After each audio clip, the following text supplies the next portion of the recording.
좋은 아침 성경 일독 캠페인 이 정도는 알고 가자. 자, 금요일 아침입니다. 예. 이번 한 주간도 여러분 잘 읽으셨는지 모르겠습니다. 오늘 금요일인데 오늘 이제 신명기 법들 특별히 아주 소소한 자세한 법들이 나옵니다. 이제 짧은 법들이기 때문에 이게 한 번에 쭉 읽을 때는 조금 지루할 수 있어요. 그런데 하나하나 의미를 생각해 보면 어렵지 않으니까요. 신명기율법은 제가 어제 말씀드렸지만 설명이 좀 이해하기 쉽습니다. 그러니까 한번 보시면 좋겠어요. 네. 신명기 18장부터 22장까지입니다.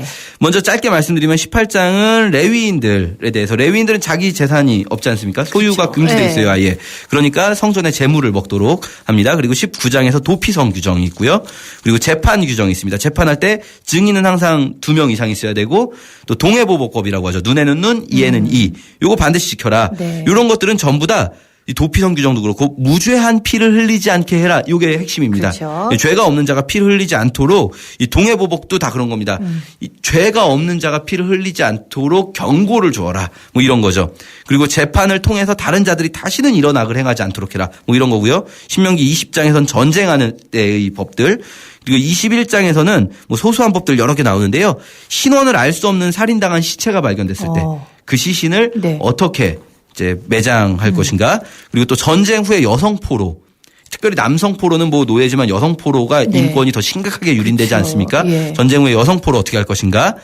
이 두 아내 중에 또 어떤 사람이 두 아내가 있는데 더 사랑한 아내랑 덜 사랑하는 아내, 미워하는 아내가 있어요. 근데 둘 다 아들을 낳았어요. 이제 미워하는 아내가 첫째 아들을 낳고 더 사랑하는 아내가 둘째 아들을 낳았어요. 이럴 때 어떻게 하는가. 뭐 아시겠죠? 누가 장자입니까? 그래도 미워하는 그렇죠. 아내죠. 첫째가 무조건 먼저 태어난 미워하는 아내라고 해서 차별하면 안 돼요. 그리고 폐역하고 완악한 아들이 있을 때 그 아들을 죽이는 법. 뭐 아들을 죽이는 법 이러면 좀 이상한데 사실 이 고대 사회에는 이 두 가지 알려주는 겁니다. 첫째는 부모가 아들을 교육하고 훈육할 책임이 있고 그리고 부모 말을 그만큼 잘 들어야 된다.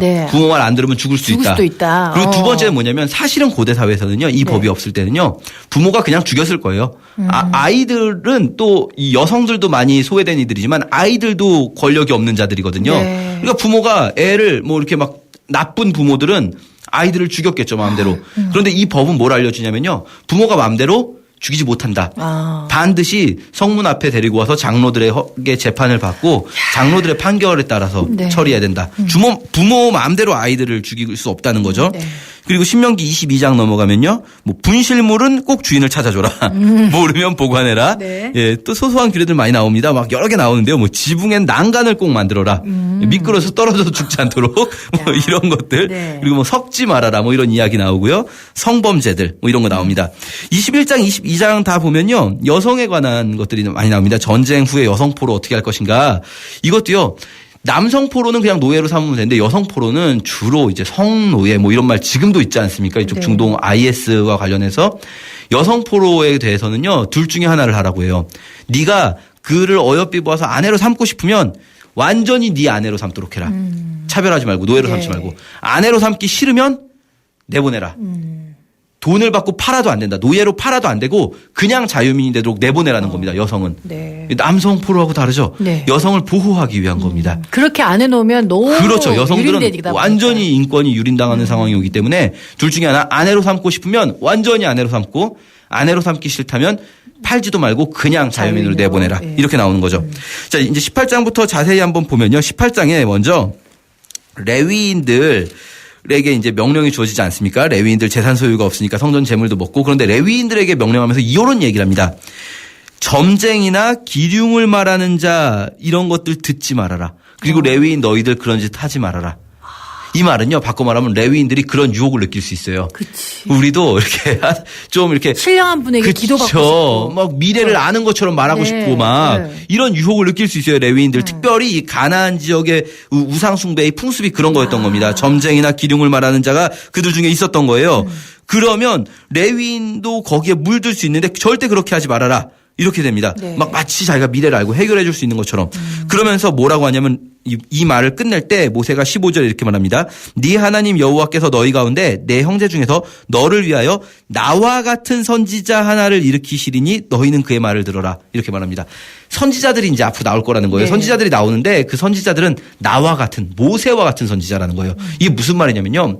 여러분 생각해 보시면 모세도 선지자거든요. 네. 그런데 모세가 여기서 예언자, 성경의 예언자라고 부르기도 하고 선지자라고 부르기도 합니다. 똑같은 단어를 번역한 걸로 네. 나비란 단어 번역할 때 한글로 어떤 데서는 예언자라고 번역하고 어디서는 선지자라고 번역한 건데 모세와 같은 예언자라고 할 때 모세가 미래의 길흉화복을 점쳤나요? 아니죠. 그러지 않죠. 네. 모세가 한 건 뭐냐면 하나님의 뜻을 알려준 거예요. 지금 니네 이게 옳은 거고 이게 옳지 못한 거다. 이게 구약의 선지자들이 하는 일이에요. 구약의 선지자들은요. 미래의 일을 막 점치는 사람들이 아니라 구약의 예언이라는 건 하나님이 지금 이걸 옳다고 하신다. 이건 하나님이 틀리다고 하신다. 이런 거죠.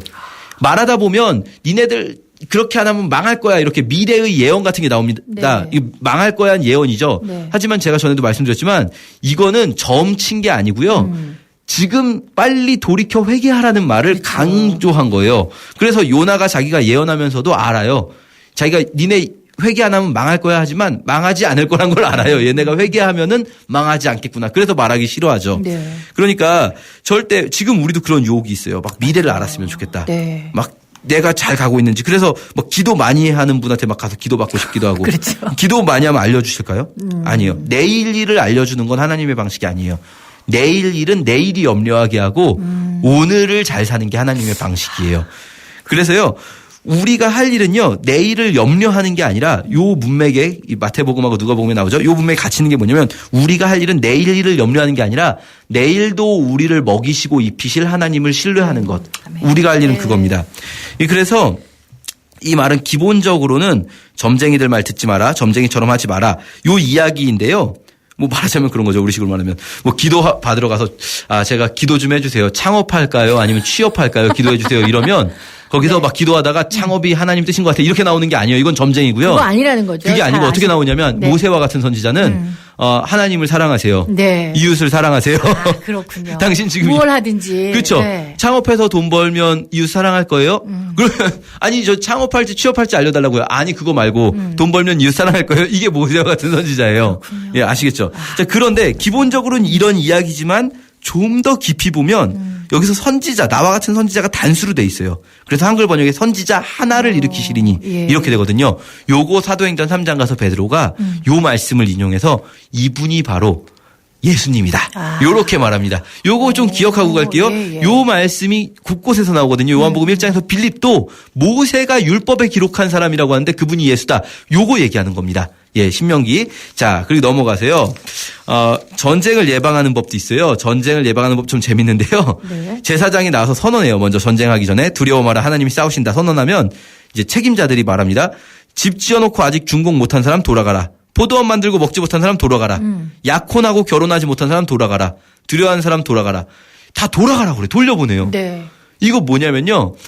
어차피 이 전쟁은요. 쪽수 싸움이 아니거든요. 그렇지. 사람 숫자로 싸우는 거 아니거든요. 하나님이 싸우시는 그렇죠. 거니까. 그러니까 일단 앞에 세 개는 너무 죽으면 안타까운 사람들 있잖아요. 약혼했는데 결혼을 못한 사람.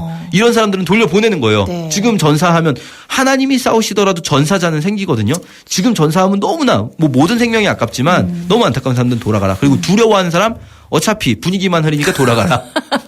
이런 거죠. 전쟁은 어차피 하나님의 손에 달렸다는 걸 보여주는 법들이에요. 멋지네요. 이런 법들이 네. 쭉 이어지고요. 21장 가면요.